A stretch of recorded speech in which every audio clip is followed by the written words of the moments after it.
I would just want to say thank you very much for giving up your time to be here and to be part of this conversation, because for us at the World Economic Forum, what's really important are the public dialogues as well as the private conversations amongst people of influence. And when I say people of influence, I don't just mean people privileged enough to be in this room today, privileged enough to be advising the governor or policymakers, privileged enough to work down in the Bay Area, or even just privileged enough to enjoy modern technology such as the iPhone that I'm forced to carry around with me every day. When we talk about people and people of influence, the hope is that actually what we're doing is we're widening the discussion and empowering people to talk about the future of technology as the future of society. And so I guess one of my kind of key framing points here as I walk through some slides and some work that we've been doing on this concept of the fourth industrial revolution is for us all to kind of focus and challenge ourselves on behalf of the people who aren't in the room here today, whether those are the people from parts of California who aren't as privileged as we are, whether those are people from developing economies and nations who are starting to feel a little bit nervous about their pathways towards economic growth and industrialization, given the impact of new technologies. And of course, as we like to think about in the forum, the people who actually don't have any voice at all yet, kind of the future generations for whom we steward the economy and the environment and the physical spaces around us. So if I say anything where you think that's a typical kind of white educated male perspective, please put up your hand and shout or say something like that, because it behooves us to make sure that we're having an inclusive conversation around that. And that's my kind of first key point. Coming as I do from the World Economic Forum, a place best known for elites playing in the snow. So just keep that in mind. I want us to focus on that. So driving the fourth industrial revolution, for us the fourth industrial revolution is a nice little catchphrase in a way, but more importantly it's a mental model, a way of conceptualizing and thinking about change in technology and how it affects all of us. So I want to start with a few slides about really, really cutting edge technologies. You may recognize some of them you may have never seen before, but please put up your hand if you've seen this piece of technology before. Okay, keep it up if you've actually seen one in the flesh. Right. So this is a piece of precision manufacturing that is the kind of epitome of the first industrial revolution, right? To produce this object was absolutely, completely impossible 80 years before it emerged in about 1830. This is actually a model from about 1860. But it requires metallurgy, it requires fossil fuels, it requires machine tools. It's manufactured in bulk. It requires the factory system to be around, and it revolutionized a way of communicating in different ways, a mechanical form of communication. This is a television. You may recognize that. This is not an early television.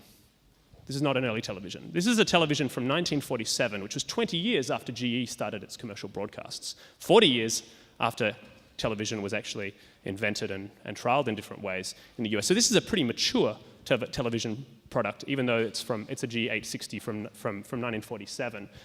And this is a pretty mature Mac from 1987.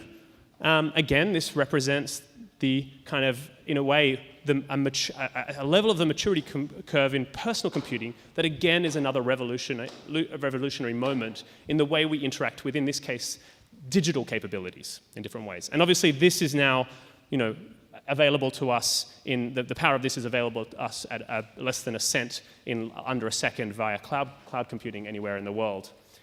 And this is the technology that we think of, or one of the technologies we think of as representing the fourth industrial revolution, which was here being experienced by a group of people at our annual meeting in Davos in January of last year.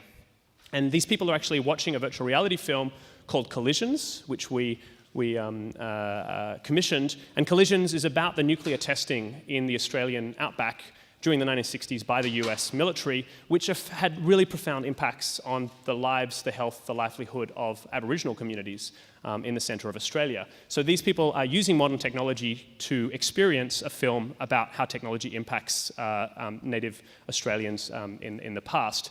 But I just want to kind of pause for a moment and say, what's the difference between this and these technologies here? Does anyone want to just yell out something that strikes them about this? Interactive, yeah, there's a person right in the middle of that. And that's certainly one of the things we're seeing now is we're being drawn into these technologies. Is there anything else that strikes you? Personalized. It's personalized. It's also, I think, pretty ugly. Right? This is a very early kind of prototype. This is clearly a phone stuck on someone's face with a pair of earphones around it. And then this is January of this year, so it's a year later. This is a different product, but this is a Microsoft Hololens. And when Anne talks about, are things accelerating, is it just perception or are things moving pretty fast?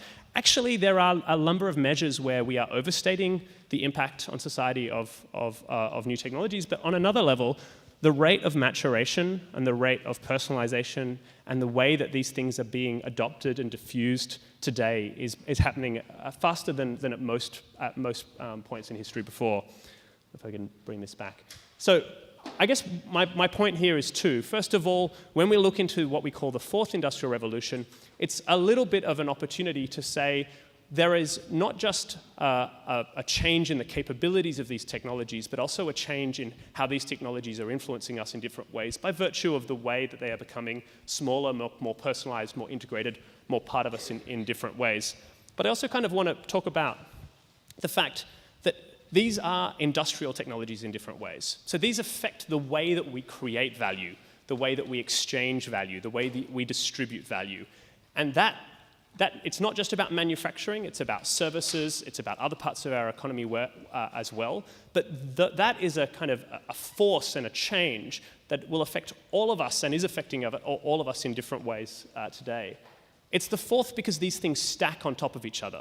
So the first industrial revolution as a set of technologies that really grew out between about 1750 and 1850 set the stage for capabilities as systems that then got built upon between around 1870 and the First World War, which then emerged electricity, telephone systems, mass manufacturing, the internal combustion engine, the gas turbine, the most fundamental breakthrough for human health, which was the Haber-Bosch synthesis process, the ability to create artificial fertilizer.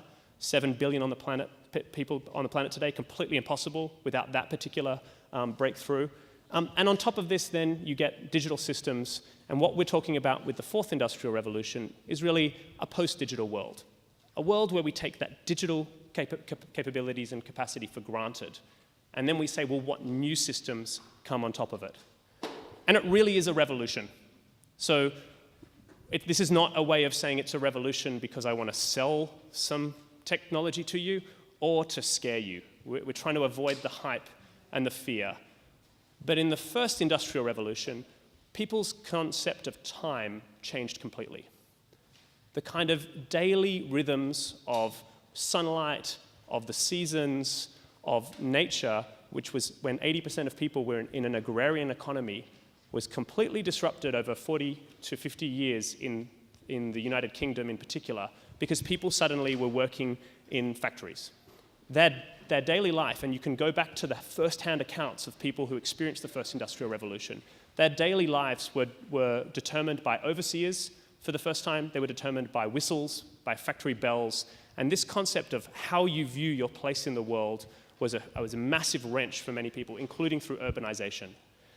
When we look forward at the way that technology is changing us now, you can say, well, if in the last 10 years it's become normal to have a phone in my pocket and to text my partner when I used to call them, or to even have different forms of interaction that are fundamentally different based on the capabilities of this, the question is, what does that look like further down the line?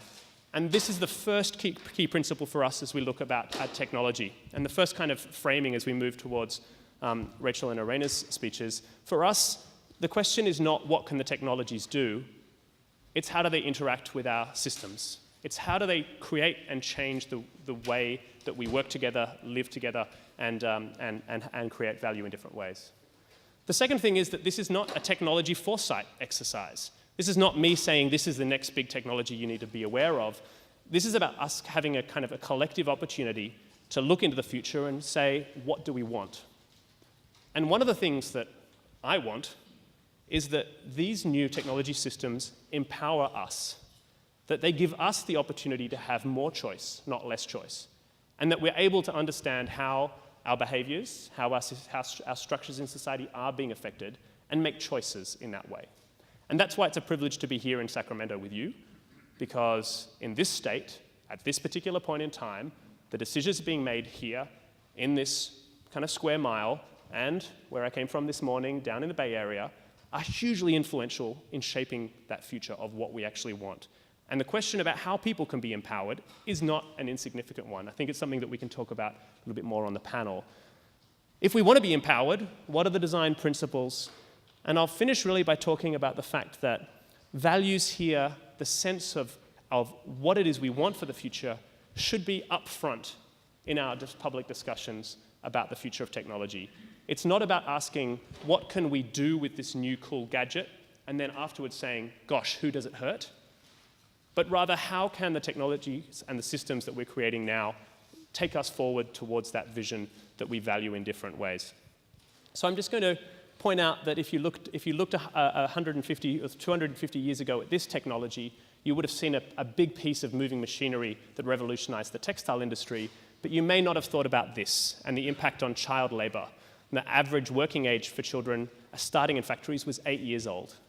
You may have looked at the first different forms of electrical lighting, and you would not have imagined this at all 100 years later.